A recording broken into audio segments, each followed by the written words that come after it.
అందరికీ నమస్కారం అండి. ఈరోజు రాష్ట్రంలో హిందూ దేవాలయాల మీద దాడుల పరంపర కొనసాగుతూ ఉంది.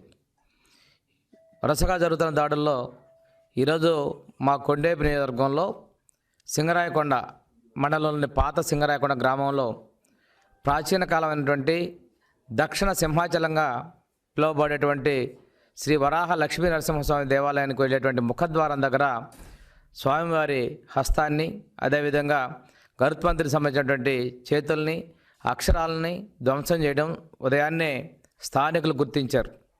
ఈ విషయం మీద ఆ గ్రామస్తులు చాలా సెంటిమెంట్గా ఫీల్ అవుతారు. ఎందుకంటే స్వామి కన్నా ఎత్తుండకూడదని చెప్పేసి గ్రౌండ్ ఫ్లోర్ మాత్రమే బిల్డింగ్స్ నిర్మించుకుంటారు. వాళ్ళందరూ ఆందోళన చేస్తూ ఉంటే ఆందోళన ఎవరైతే చేస్తున్నారో వాళ్ళని తీసుకొచ్చి పోలీసులు నిర్బంధించడం కూడా జరిగింది.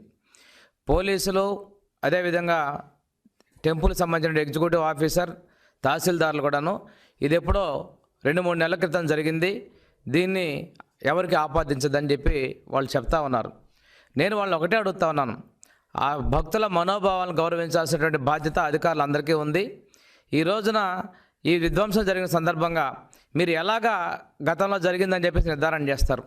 దీనికి సంబంధించి ఎవరినైనా ఆర్కిటెక్ట్ని తీసుకొచ్చారా? అదేవిధంగా ఎండోమెంట్ డిపార్ట్మెంట్ ఉన్నటువంటి ఇంజనీర్ ఎవరైనా తీసుకొచ్చి మీరు నిర్ధారణ చేశారా?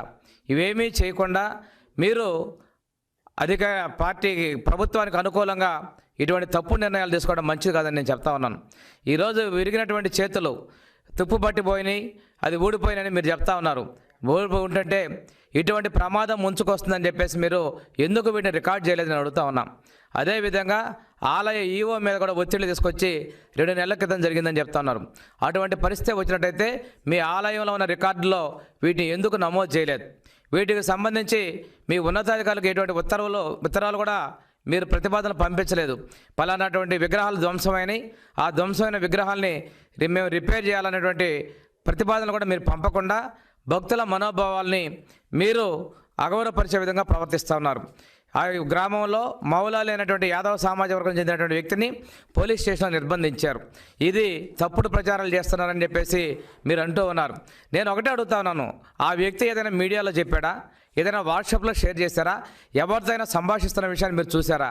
ఇదేమీ తెలియకుండా అభం శుభం తెలియని వ్యక్తుల్ని ఎవరైతే ఈ ఉద్యమం చేస్తున్నారో వాళ్ళని మీరు అనగదొక్కే విధంగా చేస్తున్నారు. నేను ఒకటే అడుగుతున్న ప్రభుత్వాన్ని, ముఖ్యమంత్రిని, ఈ ప్రభుత్వం రాష్ట్రంలో మనం గణతంత్ర రాజ్యంలో ఉన్నాం, లౌకికవాదాన్ని మనం కాపాడవలసిన బాధ్యత ఉంది. మీరు క్రిస్టియన్ అయితే అవ్వచ్చు, కానీ మిగిలినటువంటి ముస్లిం, హిందూ మతాల్లో ఉన్నటువంటి ఆచారాలను గౌరవించాలి, సాంప్రదాయాలను గౌరవించాలి, ఆ ప్రార్థనా మందిరాలను కాపాడాల్సిన బాధ్యత ఉంది. ఎవరైనా మొదట్లోనే తప్పు చేసినప్పుడు దాన్ని దండించుంటే ఈరోజు సుమారు 135 ఆలయాలు ధ్వంసం అయ్యేటువంటిది పరిస్థితి వచ్చి ఉండేది కాదు. ఇప్పటికైనా మీరు వీటికి తగిన విధంగా విచారణ చేసి బాధ్యుల మీద చర్యలు తీసుకొని ఆ విగ్రహాలను పునర్నిర్మాణం చేయాలంటా ఉన్నాను. మొన్న జగన్మోహన్ రెడ్డి గారు ఒకటే అన్నారు, నా కార్యక్రమం ఉన్నప్పుడు ఇటువంటి చేస్తూ ఉన్నారన్నారు. అదే పాట ఈరోజు పోలీస్ డిపార్ట్మెంట్ వాళ్ళు స్థానికంగా ఉన్నామంటారు. రేపు మంత్రి బాలినేని గారు అక్కడికి వస్తున్నారు, అందుకోసం ఈ విగ్రహాల ధ్వంసం అనేటువంటి నాటకాన్ని తెరదీశారని చెప్పేసి మాట్లాడుతున్నారు. మీరు జరిగిన నష్టం గురించి బాధపడకుండా మీరు అధికార పార్టీ నాయకులు అడుగులకు మడుగులదే విధంగా పోలీస్ డిపార్ట్మెంటు, అదేవిధంగా రెవెన్యూ వాళ్ళు, ఎండోమెంట్ డిపార్ట్మెంట్ వాళ్ళు పనిచేయడం బాధాకరం. ఎండోమెంట్ డిపార్ట్మెంట్ వాళ్ళు ఎవరైతే ఉన్నారో దేవాదాయ శాఖకు సంబంధించిన ఆస్తులను, విగ్రహాలను, అదేవిధంగా హిందువుల మనోభావాలను గౌరవించాల్సిన వ్యక్తులు, హిందూ మతాన్ని వ్యాప్తికి కంకణం కట్టుకోవాల్సిన వ్యక్తులు దేవుడికి అపచారం జరిగితే ఎప్పుడో జరిగింది ఇది, దాన్ని ఈరోజు రాద్ధాంతం చేయొద్దని అంటాం మీ యొక్క దిగజారుడు చర్యకు నిదర్శనం చెప్పి తెలియజేసుకుంటూ, ఎప్పటికైనా మించిందే లేదు. మన రాష్ట్రంలో ఉన్నటువంటి దేవాదాయ శాఖ మంత్రి గారు బాధ్యత వహించి రాజీనామా చేయాలంటున్నాను. నేను ఒకటే అడుగుతున్నాను, అంతర్వేదిలో ఆలయానికి ధర్మకర్తగా ఉన్నానని చెప్పి అశోక రాజుని డిస్మిస్ చేసినటువంటి మీరు 135 టెంపుల్స్లో ఈ విధంగా అపచారాలు జరిగితే మీకు మంత్రిగా కొనసాగే నైతిక హక్కు కూడా లేదు. జగన్ రెడ్డి గారు నేను ఒకటే అడుగుతున్నా, క్రిస్టియానిటీలో ఉన్నటువంటి మీకు హిందువుల మనోభావాలు అర్థం కావడం లేదు.